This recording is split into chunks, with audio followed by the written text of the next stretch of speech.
ओम विघ्न शैल को लांघने जो हनुमत बलधाम, ऐसे श्री गणेश को गुरु के अमित प्रणाम। विघ्न सिंधु को शोखने जो अगस्त्य अभिराम, ऐसे श्री गणेश को बारंबार प्रणाम। गौरी के गिरिजेश के प्यारे पुत्र गणेश, सहित शारदा नर्मदा वायें हृदय प्रदेश। गुरु ब्रह्मा गुरु विष्णु है गुरु महेश का रूप, ऐसे गुरु को श्री नमन जो है ब्रह्म स्वरूप। गणपति गुरु गौरी गिरा गोस्वामी गिरिजेश, मातु नर्मदा की कृपा रक्षा करें हमेश। बंदो हनुमत लखन संग रिपुहन भरत सुजान, सिया राम जी को नमन गाऊं मानस गान। सियावर रामचंद्र पद जय शरणम। बंधुओं, अब हम 39वें दोहे पर आ रहे हैं। दोहे से शुरू कर रहे हैं।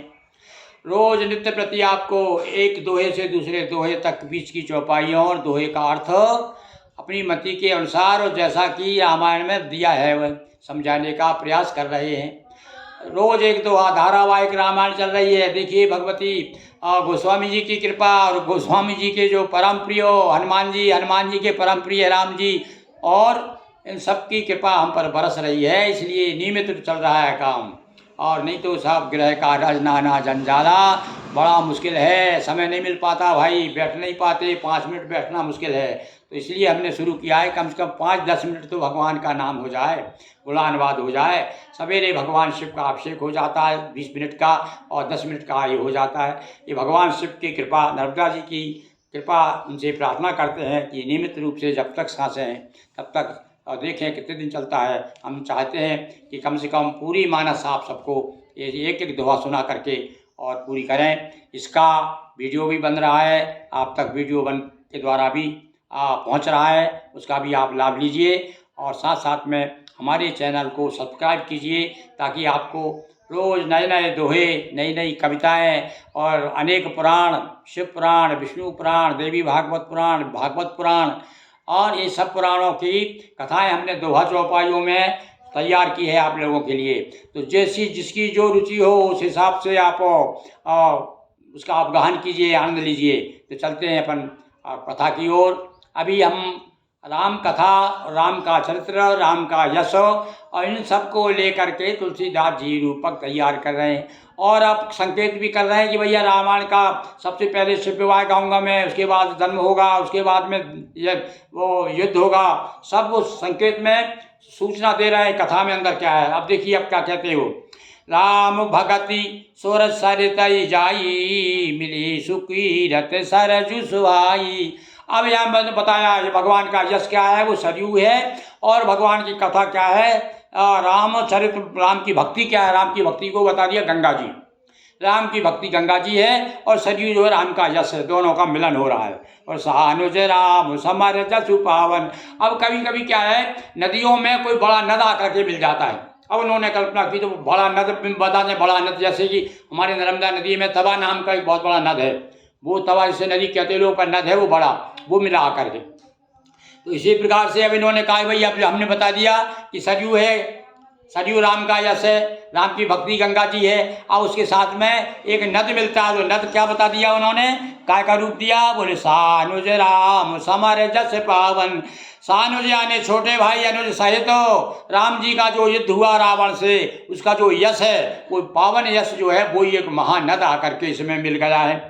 और जुग बिच भगत देव धुनि धारा। अब इन दोनों के बीच में, कौन के, गंगा जी के और सरयू के बीच में, इधर तो नद भी मिल गया, और एक भक्ति रूपी गंगा जी की धारा जो है शोभायमान हो रही है। जब दोनों मिल गई तो और शोभा बढ़ गई। इधर और युद्ध रूपी नद मिल गया, उधर सरयू भी मिल गई गंगा जी में, तो और ज़्यादा गंगा जी शोभायमान हो गई और वैराग के सहित शोभित हो रही है। ज्ञान वैराग विविध ताप त्रय सकत मुहानी, राम स्वरूप सिंधु समूहानी। अब भैया नदी यदि है तो नदी तो जाकर समुद्र में मिलेगी, उसका एक ही तो नियत ही है, कहीं से भी निकले, किसी भी पर्वत से, किसी भी तालाब से नदी निकलती है और जा करके समुद्र में समाहित होती है। तो अब इन्होंने गंगा बता दी, सरयू बता दी। आओ सोचा गोस्वामी जी ने कि भैया समुद्र भी तो होना चाहिए, तो समुद्र फिर बताया क्या है कि भैया समुद्र जो है राम स्वरूप सिंधु, राम जी का जो रूप है, जो स्वरूप है, उनका जो सौंदर्य है, वही तो समुद्र है। वाकई में जब एक बार उधर देखते हो टकटकी लगा के देखते ही रहते हैं। और अब तो उस रूप में जा करके तिमुहानी कहा है, तिमुहानिया ने जहाँ तीन कोने हों, एक इधर से नदी मिली, एक नदी मिली, एक इधर से मिली और एक इधर से नद मिला, तो वो वहाँ तिकोना हो गया, एक तीसरा स्थान होगा, तिमुहाई कहा उसे। यहाँ पर आकर के ये ऐसी, और ये तिमुहानी क्यों कहा, क्योंकि तीनों को ताप को दूर करने वाली। अब तीन का याद रहा उन्हें, सब शुरू से कहते चले आ रहे हैं कि कलयुग में केवल हमको परेशान करते हैं तो वो है तीन ताप। और वे तीन ताप कौन से हैं? दैहिक, दैविक, भौतिक ताप, ये तीनों परेशान करते हैं। तो बार बार देखिए वहाँ से कितनी बार अभी हम पढ़ते चले आ रहे हैं ना दोहा, कितनी बार चर्चा की। तो कहने का मतलब ये ताप, तो ताप यानी बुखार, कहते हैं गांव में कहते हैं लोग बुखार जाता, क्या हो गया, बोले ताप आ गया, ताप चढ़ गया। तो ये ताप चढ़ा हुआ है, हम लोग सब बुखार बीमार हैं। बुखार में कौन सा बुखार चढ़ा हम लोगों पे? दैहिक और शरीरी, दैविक और भौतिक, ये तीनों ताप जो है हमें परेशान कर रहे हैं। तो ये तिमुहानी नदी जो है, तीन कोण वाली, तीन स्थान जहाँ मिले हैं, तीन नदियाँ जहाँ मिली है, नदी भी आया है और सरयू भी आई है, गंगा भी आई है। अब ये क्या करते हैं, बोले हमारे तीनों तापों को दूर करने वाली हैं। अब मानस मूल मिली सुर सरही, मानस मूल किसे कहा? अभी वो बताया हमको, राम जी का यश रूपी सरयू, सरयू जो है मूल है, सरोवर से निकली ना, बताया मानस सरोवर से। तो मानस का मूल कहा उसे। तो जैसे कि नर्मदा जी का मूल क्या है, बोले अमरकंटक है, तो इसी प्रकार से अमरकंटक का मूल भी कह सकते हैं, नर्मदा को कह सकते हैं। तो यहाँ पर मानस मूल कहा, यानी मानसरोवर का मूल किसे कहा? सरयू को। तो ये सरयू आकर के सुरसरी यानी गंगा जी में आकर मिली कि सुनत सुजन मन पावन करी। और इसको यश को, इस कथा को सुनेगा, इसमें गंगा जी की कथा भी है। यमुना कौन सी, गंगा कौन है? गंगा यानी राम जी का चरण भक्ति। तो ये सब प्राप्त करेगा आदमी, सुनेगा तो क्या होगा? पावन करी। जिस प्रकार से पवित्र नदियाँ हमारे देह को पवित्र करती है, तन मन को करती है, इसी प्रकार से ये भैया राम कथा रूपी गंगा, राम का यश रूपी सरयू और ये भगवान का युद्ध रूपी जो बड़ा बड़े नद आके मिले हैं, ये सब क्या है, हमको पवित्र करेंगे। विचे विचे कथा विचित्र विभाग। और भैया इसमें केवल लंबा बता दिया कि इधर शिव जी का, अब कथा में कौन कौन क्या क्या देखो। अब उन्होंने फिर बताया कि भैया इसमें नदियाँ हैं तो नदियों के किनारे क्या क्या रहते हैं, वो सब रूपक बनाया उन्होंने। तो बिच बिच कथा विचित्र विभागा, जन सरी तीर तीर बन भागा। और क्या है, नदियों के किनारे जहाँ तहाँ बगीचे बने रहते हैं, लोग फायदा उठाते हैं जल का, बगीचे बना देते हैं, सिंचाई कर रहे हैं, खेती कर रहे हैं। तो बीच बीच में जो बगीचे हैं वो क्या है, विचित्र विचित्र कथाएँ आ गई हैं, बीच बीच में बहुत सी कथाएं आ गई हैं, वही समझ लो बाग बगीचे हैं। उमा महेश अबा ध्यान आ गया सबसे पहले उनको, फिर आ गया भैया पार्वती शिव का ध्यान। ये जो बराती हैं भगवान शिव के बराती, ये क्या है, जलचर अग्नि। तो ये उस नदी में बहुत सारे जलचर मानो आप इनको, क्या भैया आप नदी बता दिया तो ये बताना पड़ेगा कि सूखी नदी है क्या, उसमें जल है तो जल में भी क्या केवल और कुछ नहीं है क्या?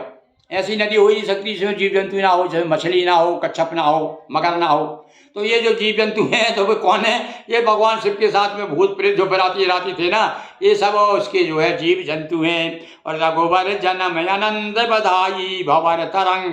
आप बताया कि भैया नदियों में जो है भौरे भी, भौरे कहते हैं ना, भौर उठ रही है, इस तरह जो घूमता रहता है। आप देखिए कभी शांत रहती नदी तो उसमें कहीं कहीं इस प्रकार से जल घूमता रहता है। अरे भाई ये भंवर की इतनी बड़ी महिमा है कि नर्मदा में जो जहाँ ज़्यादा भंवर उठती है तो भंवर के साथ साथ में पत्थर भी यूं यूं घूमते घूमते घूमते गोल हो जाते हैं, शिव जी बन जाते हैं। और इधर धावड़ी कुंड है यहाँ पर नर्मदा के किनारे, तो वहाँ पर अपने आप शिवलिंग वो मशीन से खराज नहीं करना पड़ता उन्हें, अपने आप भंवर चलता रहता है, यूं यूं चलता रहता, घूमते घूमते घूमते, और पत्थर भी शिव जी हो जाते हैं। तो भैया ये नदी बता दिया, गंगा जी भी है, सरयू भी है, और इसके किनारे बाग बगीचे भी है, बराती वगैरह सब बता दिए। आप बता दी भंवर भी पड़ती है ना भाई नदी में, भंवर क्या है? तो भंवर के लिए कहते हैं भवन तरंग मनो रघुवर जन्म आनंद बधाई। राम जी का जो जन्म हुआ, उस पर जो बधाइयाँ हुई, खूब नाच गाने हुए, बधाइयाँ बजी, सहनाइयाँ बजी, तो वो क्या है? बोले सब भंवर है उस नदी की। देखो क्या रूपक बनाया उन्होंने, नदी बता दी, नदी का पूरा रूपक, यानी सब प्रकृति से लिया है उन्होंने, उधर उधर से नहीं। जो कुछ उन्होंने देखा, अयोध्या में बैठ करके जो उन्होंने कल्पना की, अपने गुरुदेव का ध्यान किया, भगवान शिव को मनाया, और भगवान शिव ने जैसी पेड़ का कथा कहो सब हरि ये हरि ही के प्रेरे, हर के प्रेरे भगवान शिव की कृपा से, उन्होंने भगवान हनुमान जी की कृपा से, और जैसे जैसे उनको कल्पना का उड़ान, क्या उड़ान भरी है, हाँ आपका हवाई जहाज क्या उड़ेगा उनकी कल्पना के आगे। इसलिए तो कहा कि मन नहीं सिंधु समाए, भैया मन की गति बड़ी प्रबल है, मन कहाँ से कहाँ पहुँच जाता है। अब देखिए अब आगे वो क्या कहेंगे। बाल चरित बहु चहु बंधु के, बनज विपुल बहु रंग। जो चहु बंधु यानी चार भाई, अब वो चारों भाई है ना, राम लखन भरत शत्रुघ्न, इनके जो नाना प्रकार के उन्हें चरित्र किए, बड़े विचित्र चरित्र किए भैया उन्हें। बाल चरित्र है, भोजन करत बुलावत राजा, और नहीं आवत तज बाल समाजा। ऐसे मगन रहते थे, बोलो बाल लीला की उन्होंने, बिल्कुल मानव बन के आए तो बिल्कुल मनुष्य ऐसे रहे। कुछ और बताया, हमको बताया कि भैया बच्चे किस प्रकार से रहते हैं, बड़े किस प्रकार रहना चाहिए, बड़े बूढ़ों को कैसे रहना चाहिए, बच्चों को बड़ों के प्रति क्या, सब एक एक ऐसा गृहस्थ आश्रम का पूरा चित्र हमारे सामने रख दिया है। तो यहाँ नाना प्रकार के जो बाल चरित्र किए, यार एक दिन राम ने संग उड़ाई, स्वर्ग लोग जो पहुंचे आई, पतंग तक उड़ाई हमारे राम जी ने। ऐसी बाल कथाएं आती भाई। तो नाना प्रकार के जो बाल चरित्र किए उन्होंने, तो वो क्या है? बनज विपुल बहुरंग, नाना प्रकार के, बनज यानी कमल के फूल जो जंगलों में बनों के फूल जो हैं, विपुल बहुरंग नाना प्रकार के, विपुल कई, तो मतलब कई क्यों बताया, अनेक क्यों बताया, क्या अनेक लीलाएं की है, कोई एक थोड़ी की है। और ना जाने क्या क्या खेल खेलते थे वहाँ पर, भरत तो कबड्डी भी खेलते थे और खो खो भी खेलते थे सब। देखो कभी कभी प्रवचनकार कैसे सुंदर सुंदर प्रसंग बताते हैं, राम लक्ष्मण भरत के वो हार्यो खेल जिताओ मोई है। आप जो है स्वयं हार जाते थे, भरत जी कहते थे ना, भरत जी ने कहा है कि राम जी अरे बचपन की याद करो, बचपन में तुम जो है मुझे जिताने के लिए खुद हार जाते थे। तो ऐसे थे हमारे राम जी। तो ऐसे ही बाल चरित्र बहुत प्रकार के किए भगवान ने। तो वो उनको क्या कह दिया कि बहुरंग विपुल बनज, नाना प्रकार के खिले हुए बहुरंगे कमल हैं। नृपरानी परिजन सुकृत मधुकर भारी व्यंग, और जो राजा और रानी और परिजन मोहल्ले के लोग, परिवार के लोग, उनका जो पुण्य है वो क्या है? वो भैया देखो नदी है, बगीचा है, तो भौरे तो होंगे ही वहाँ पर। तो भौरे बताओ, कल्पना की भौरे कौन है? बोले सारे लोग जो है, इनका पुण्य जो है मधुकर है। वारी विहंग यानी जल के पक्षी, वारी यानी जल, विहंग यानी पक्षी, वो जल के पक्षी, जल मुर्गी होती है, जल बटेर होती है, जल में तैरने वाले हंस होते हैं, नाना प्रकार के पक्षी जो है। इस प्रकार से ये कथा का रूपक सरयू, गंगा और नद, ये तीनों का मिलन, तिमुहानी बता दिया। तीनों के द्वारा तीन पापों को दूर करने वाली है, मनोहर कथा है। ऐसे भगवान राम की कथा मैं आपके सामने प्रस्तुत करने जा रहा हूँ। ऐसा गोस्वामी जी महाराज का मत है। बोलिए सियावर रामचंद्र की जय, पवन सुत हनुमान जी की जय, बटुक भैरव देव की जय। आज आपको 39 से 40 दोहे तक की कथा सुनाई, और कल 40 से आगे आपको फिर आपके सामने उपस्थित होंगे।